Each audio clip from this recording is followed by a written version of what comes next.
Hey there, guys. My name is Griffin Gluck. I play Gabe on the show, also known as Dodge, also known as Lucas, but mostly just Gabe. Hey, I'm Joe Hill, and I'm the co-creator of the Lock and Key comic book.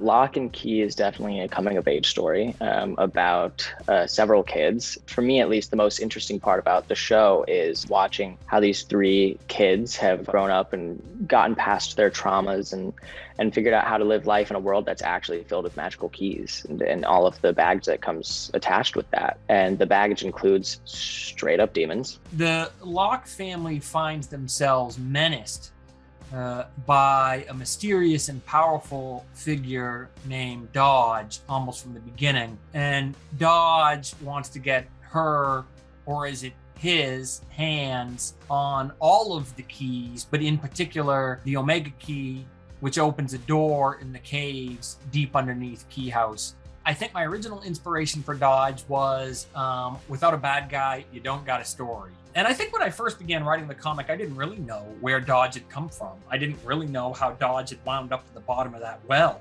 And I would say I was 8 or 9 issues in before I realized I had to figure it out, that it was important to know how Dodge wound up in that well and to know how she came to be.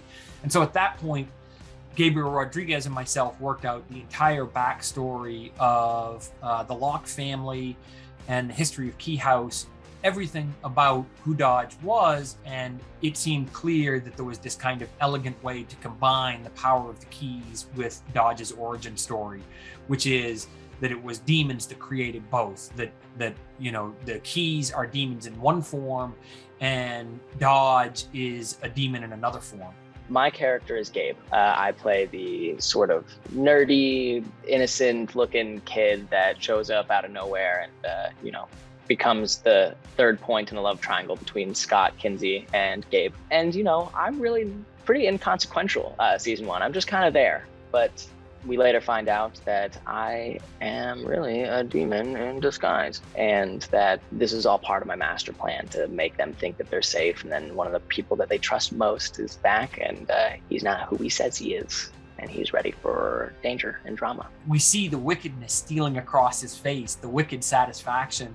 And, to me, it's one of these, the devil's first trick was convincing people he didn't exist. It's one of these great punch in the gut moments where you're thinking, oh no, and you almost have to rewatch all of season 1 again to see how the magic trick was played.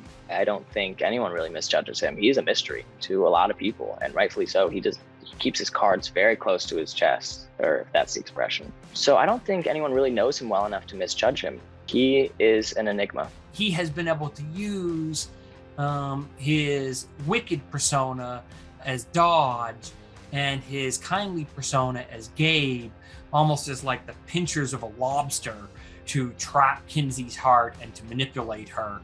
And, that's one of the reasons why Gabe/Dodge is such a satisfying but really reprehensible villain for the series. I think there's a certain point where you can understand where Dodge is coming from. Doesn't look very comfortable behind the black door, kind of filled with blue, like gooish looking smoke. Doesn't look very comfortable. So I understand her want to get out of there. And in that sense, I think, maybe you could look at her with a little bit of empathy. But that empathy is immediately shattered by the way she comes about it. She's a demon and she's not doing it the nice way. All Dodge wants for herself, to rule and to feed, to eat and to gain in power.